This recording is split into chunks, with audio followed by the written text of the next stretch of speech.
అసలు చేపకు గేలమే వేశాను. అసలు చేప? ఆ వసునే. అది మీ బావను పెళ్లి చేసుకుందే ఆ పనిగడి కోసం. వాడు ఇంట్లో లేకుండా పోతే కొన్నాళ్లకు అది ఉండదు, వెళ్ళిపోతుంది. దాని పీడ విరగడైపోతుంది. ఎందుకు మీరు వాళ్ళపై అంత కక్ష కట్టారు? నీకింకా అసలు విషయం తెలీదు కదా. కక్ష కోపం వాళ్ళ మీద కాదు, ఈ ఇంటి మీద. ఈ ఇల్లేం చేసింది? ఏం చేయలేదనే నా బాధ. అదేంటి, మీకు షెల్టర్ ఇచ్చి మీకు ఫుడ్ కూడా పెడుతున్నారు కదా, బట్టలు కొనిస్తున్నారు, ఇంకేం కావాలి? నీకంతా అర్థమైందే. నీ వయసులో నాకు మొగుడు పోయాడు. ఇంత వయసొచ్చినా నాకు మళ్ళీ పెళ్లి చేయలేదు మా అన్నయ్య వదళ్ళు. వాళ్ళ కొడుక్కి మాత్రం పెళ్లి చేశారు. నాకెలా ఉంటుంది? మనసు రగిలిపోతోంది. మీకేదో దోషముందని రెండో పెళ్లి చేయనన్నారు. దోషమా దోశ? అదో వంక మాత్రమే. నాకు మళ్ళీ పెళ్లి చేయకుండా పని మనిషిలా చాకరీ చేయించుకుంటున్నారు. అందుకే నాకు కోపం. నాకు లేని సంతోషం వేరెవ్వరికీ ఉండకూడదనుకున్నాను. ఎవరికీ మనశ్శాంతి లేకుండా చేస్తాను. అంటే రేపు నన్ను అఖిల్ని కూడా ఇలాగే విడతీస్తారా? నువ్వు నా కూతురులాంటి దానివే, నిన్నెందుకు అలా చేస్తాను? నిన్ను బాగా చూసుకుంటానని మీ మమ్మీకి మాటిచ్చాను కదా. ఏమో ఆంటీ, మిమ్మల్ని నమ్మడానికి వీల్లేదు. ఇప్పుడు మీకు నాకు మాట వస్తే నాపై కూడా కక్ష కడతారేమో. అయ్యో, ఇప్పుడే మీకు దూరంగా ఉండాలి. అఖిల్ అప్పుడే చెప్పాడు. వెళ్తా నేను. వసై, నా మాట వినవే. వసై వసై. ఏంటిది ఇలా రివర్స్ అయింది? కొంప తీసి నిజంగానే నాకు దూరంగా ఉంటుందా? నా కంపెనీ ఉండదా? ఎన్నాళ్ళు దూరంగా ఉంటుంది? ఉన్న నేను ఊరుకుంటానా? ఎలా దారిలోకి తెచ్చుకోవాలో, ఎలా దగ్గర అవ్వాలో నాకు తెలియని విద్యనా? ఆడ సెక్కుని ఇక్కడ.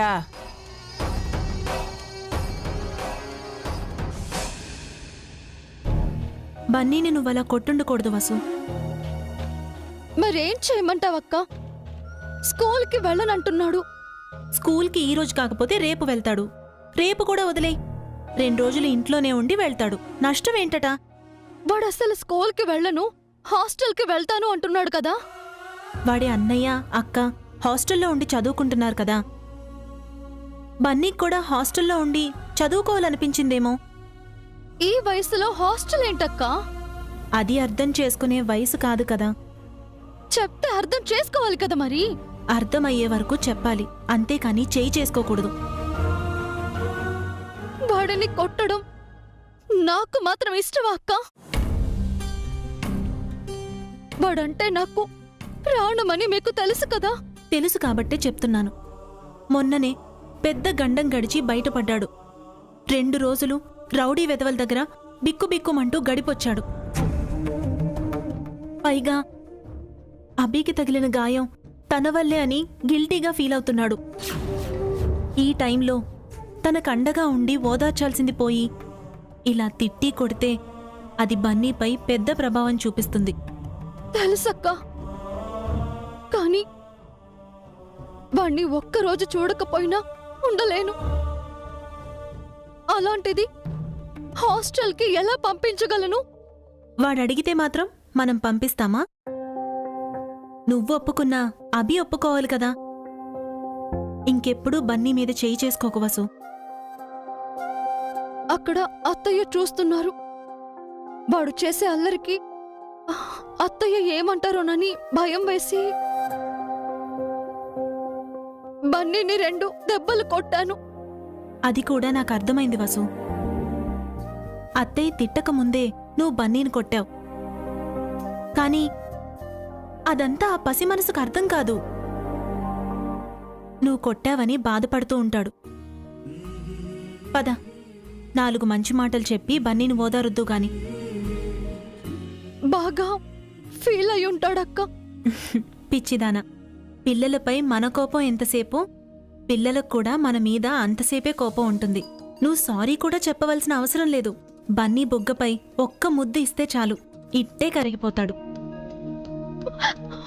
అనవసరంగా పొద్దున్నే వాణ్ణి బాధ పెట్టాను. ఇప్పుడు నువ్వు బాధపడుతున్నావు కదా, చెల్లుకు చెల్లు. పద, బన్నీ కన్నీళ్లు తుడుద్దో గాని. ఉమ్.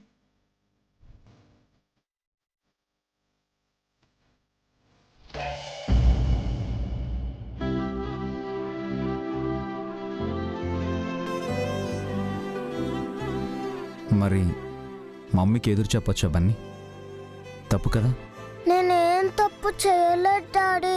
స్కూల్కి వెళ్ళను అని అన్నాను. అది తప్పే కదా. నీ వయసు పిల్లలు చదువుకోవాలి కదా. హాస్టల్లో ఉండి చదువుకుంటాను. హాస్టల్ ఎందుకు నాన్న? అక్కడైతే బాగా చదువుకుంటాను డాడీ. ఇంట్లో కూడా బాగానే చదువుకుంటున్నావు కదా.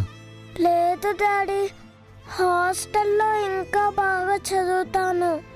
మంచి మార్కులు తెచ్చుకుంటాను. అందరు మిస్సులతో గుడ్ అనిపించుకుంటాను. నీ వయసు పిల్లలు హాస్టల్లో ఉండకూడదు బన్నీ. నేను పెద్దవాడిని అయిపోయాను కదా డాడీ. పెద్దనాన్నగారి పిల్లలు కూడా హాస్టల్లోనే ఉన్నారు. వాళ్ళు పెద్ద పిల్లలు, పైగా అల్లరి పిల్లలు. ఇంట్లో ఉంటే ఇంకా అల్లరి చేస్తారని హాస్టల్లో పెట్టారు. నేను కూడా అల్లరి పిల్లనే కదా, అల్లరి చేస్తాను కదా, అందుకే హాస్టల్కి వెళ్తాను. నువ్వు చేసే అల్లరి వేరు బన్నీ. వాళ్ళు అల్లరి ఎక్కువ చేస్తారు, భరించలేరు. నా అల్లరి కూడా భరించలేరు. అందుకేగా నన్ను నానమ్మ తిడతారు. మీరు కూడా నన్ను ఒకసారి తిట్టారు, మర్చిపోయారా? ఓకే, ఇంకెప్పుడు తిట్టదు బన్నీ. ఇంట్లోనే ఉండు.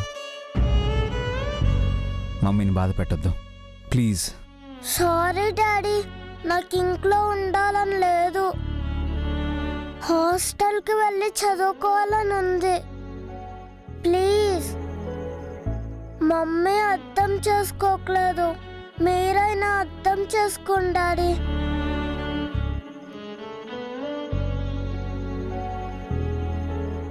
నేను ఇంట్లో ఉంటే నేను అల్లరి చేస్తాను. అను కీర్తిలతో కూడా సరిగ్గా ఉండలేకపోయాను. వాళ్ళతో ఈ రూమ్ని షేర్ చేసుకోలేకపోతున్నాను. నానమ్మకి నేను కోపం తప్పిస్తున్నాను. నాకు ప్రాబ్లంగా ఉంది డాడీ, అర్థం చేసుకో డాడీ. హాస్టల్లో ఉంటే నేను చాలా హ్యాపీగా ఉంటాను. నాకే ప్రాబ్లం ఉండదు. నన్ను హాస్టల్కి పంపించండి. మళ్ళీ హాస్టల్ అంటున్నావు నిన్ను? ఓ, వసు గారు ఆగండి. ఇప్పటికే మీరు బన్నీని బాధ పెట్టింది చాలు. బాధ పెడుతుంది వాడా నేనా అండి? ఎంత చెప్తున్నా వినకుండా ఇంకా హాస్టల్ అంటున్నాడు. ఎవరు చెప్పినా సరే నేను హాస్టల్కి అయితే వెళ్తాను.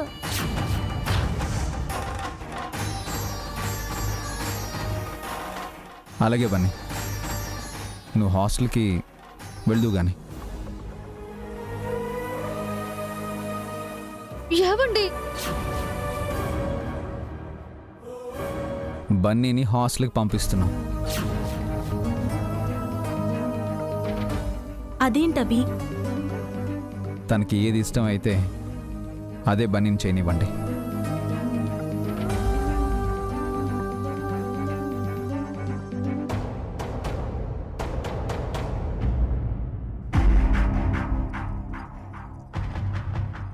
అనయ్య, అనయ్య. ఏంటబి? నువ్వు హాస్టల్కి ఎప్పుడు వెళ్తున్నావు? ఈరోజే. బన్నీని కూడా తీసుకెళ్ళు, హాస్టల్లో జాయిన్ చేయి.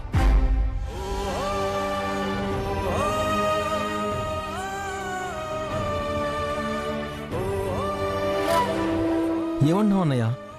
బన్నీని హాస్టల్లో ఎందుకు? హాస్టల్లో ఉండి చదువుకోవాలని బన్నీ ఇష్టపడుతున్నాడు. చిన్న పిల్లోడేదో తెలియక అడిగితే నిజంగానే హాస్టల్కి పంపిస్తావా అభి? చిన్నవాడైనా పెద్దవాడైనా వాడిష్టాన్ని గౌరవించాలి వదిన. బన్నీ ఇంకా చిన్నపిల్లుడు అభి. మంచి చెడు వాడికేం తెలుస్తుంది? హాస్టల్కి వెళ్ళి చదువుకోవడం చెడ్డ పనేం కాదు కదా అన్నయ్య. ఈ వయసుకే హాస్టల్లో ఉండి చదువుకోవడం మంచిది కదేమో అన్నయ్య. హాస్టల్లో ఉంటే క్రమశిక్షణ అలవాటు అవుతుంది, చదువు బాగా వస్తుంది. చిన్న పిల్లాడు తల్లిని వదిలి ఉండగలడా అభి? అలవాటు చేసుకుంటాడు వదిన.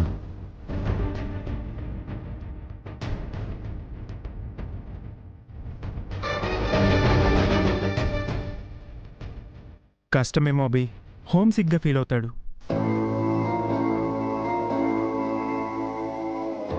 నువ్వు చెప్పమ్మా.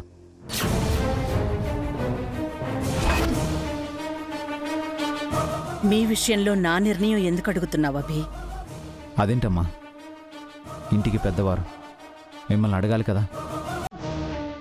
ఆ గౌరవం నీకుంటే మీ నాన్నగారి మాట ఎందుకు వినలేదు?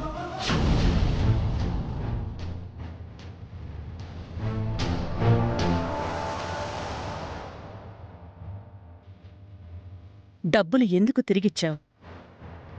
ఆ విషయం వేరమ్మా. నా భార్య నా కొడుకు అన్నావుగా, ఎవ్వరి మాట వినకుండా ప్రాణాల మీదకి తెచ్చుకున్నావు. మీరు పోలీస్ కంప్లైంట్ ఇవ్వడం వల్లే అలా జరిగిందమ్మా. బన్నీ కిడ్నాపర్ చేతిలో ఉన్నాడు. డబ్బులిచ్చి బన్నీని వెనక్కి తీసుకొద్దాం అనుకున్నాను, మీరే తొందరపడ్డారు. బన్నీ ప్రాణాలకేమన్నా అయ్యుంటే బన్నీని కాపాడడం కోసం నేను అడ్డుపడాల్సి వచ్చింది. ఇదంతా ఆలోచించే అప్పుడు అలా నిర్ణయం తీసుకున్నాను. అది మిమ్మల్ని నొప్పించి ఉంటే క్షమించండి. ఇప్పుడు మీరు నిర్ణయం చెప్పండి.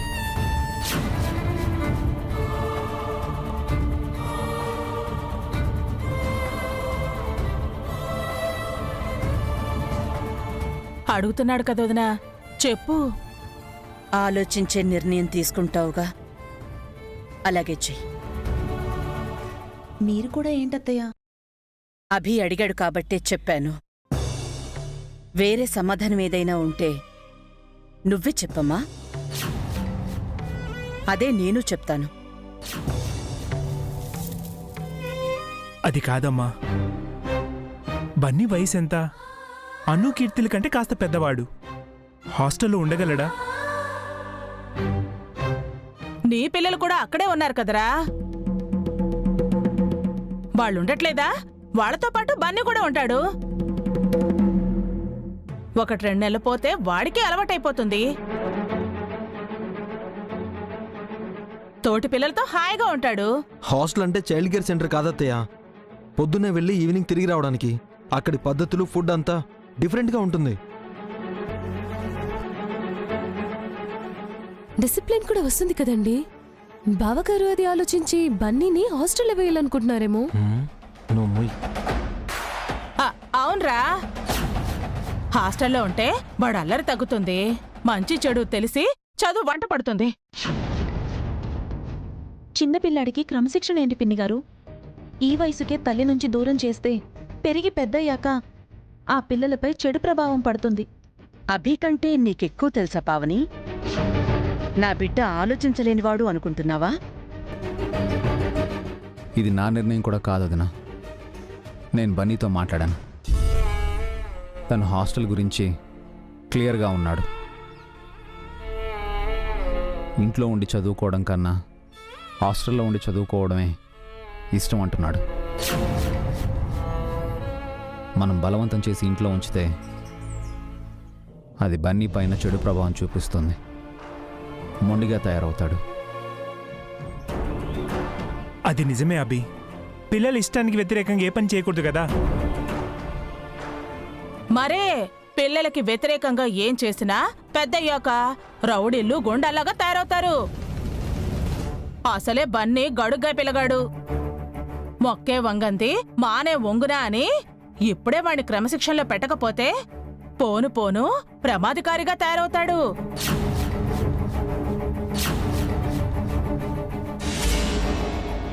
అనయ్య, నువ్వు వెళ్ళేటప్పుడు బన్నీని తీసుకెళ్ళు. వదినా, మీరు వెళ్ళి బన్నీని రెడీ చేయమని తనతో చెప్పండి.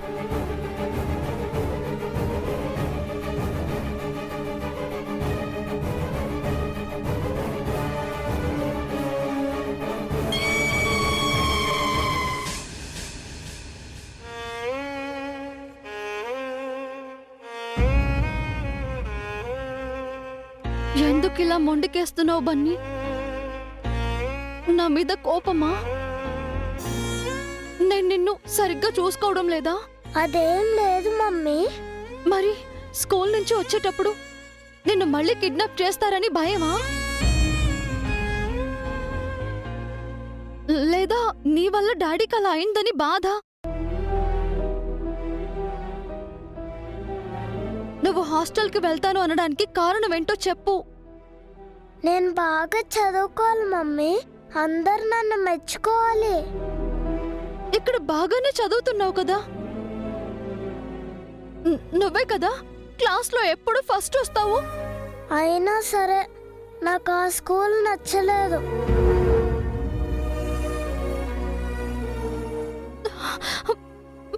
నీకు నీ స్కూల్ అంటే ఇష్టం కదా, కావాలంటే వేరే స్కూల్లో జాయిన్ చేస్తాను. వద్దు మమ్మీ, నన్ను హాస్టల్లో చేర్పించు. డాడీ కూడా ఓకే అన్నారు కదా.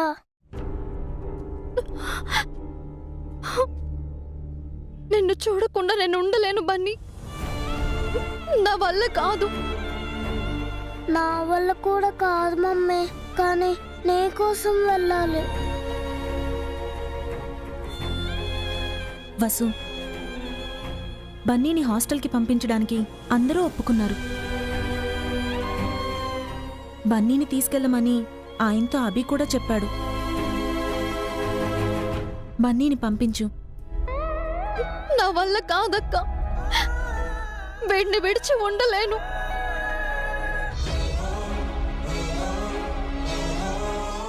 బన్నీ హాస్టల్లో ఉండడమే మంచిదని అభి అంటున్నాడు. అత్తయ్య కూడా సరే అన్నారు. ఇప్పుడు నువ్వు కాదంటే బాగోదు వసు. నా గురించి ఎవరు ఆలోచించరా అక్క?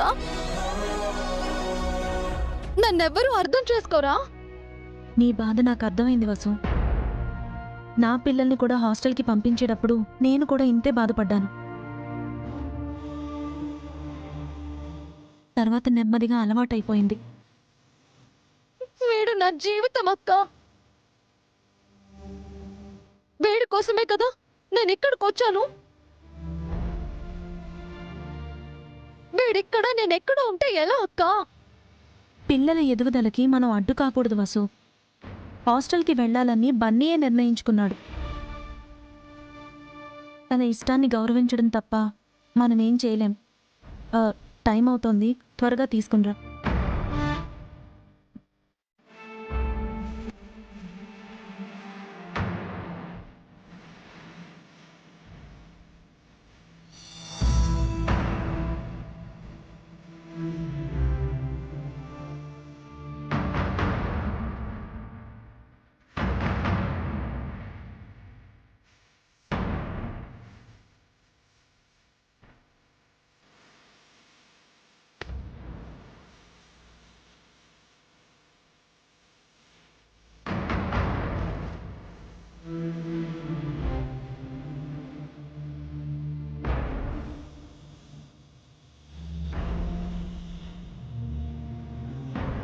ఏడోకు మమ్మీ.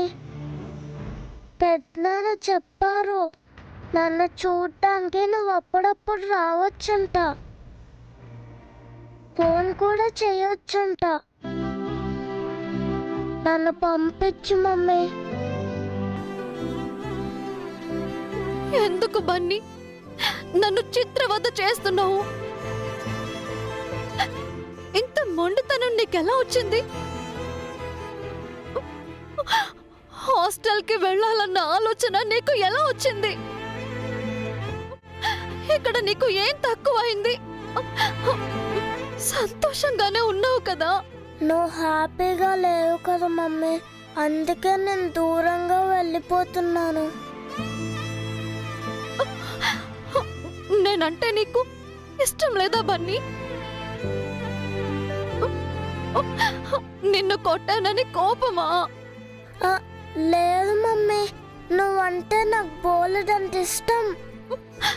మరెందుకు దూరంగా వెళ్తానంటున్నావు? నేను బాగా చదువుకోవాలి మమ్మీ. నువ్వు అబద్ధం చెప్తున్నావు బన్నీ. అబద్ధమే మమ్మీ, నువ్వు ఆనందంగా ఉంటావని అబద్ధం చెప్తున్నాను. బుజ్జి కుందేలు మమ్మీని వదిలేసి దూరంగా వెళ్ళిపోవాలనుకుంది. బుజ్జి కుందేలు వెళ్ళిపోతే మమ్మీ కుందేలు హ్యాపీగా ఉంటుంది కదా, టైగర్ తిట్టదు కదా. రాత్రి నువ్వు నాకు చెప్పిన కథ ఎందుకేనా?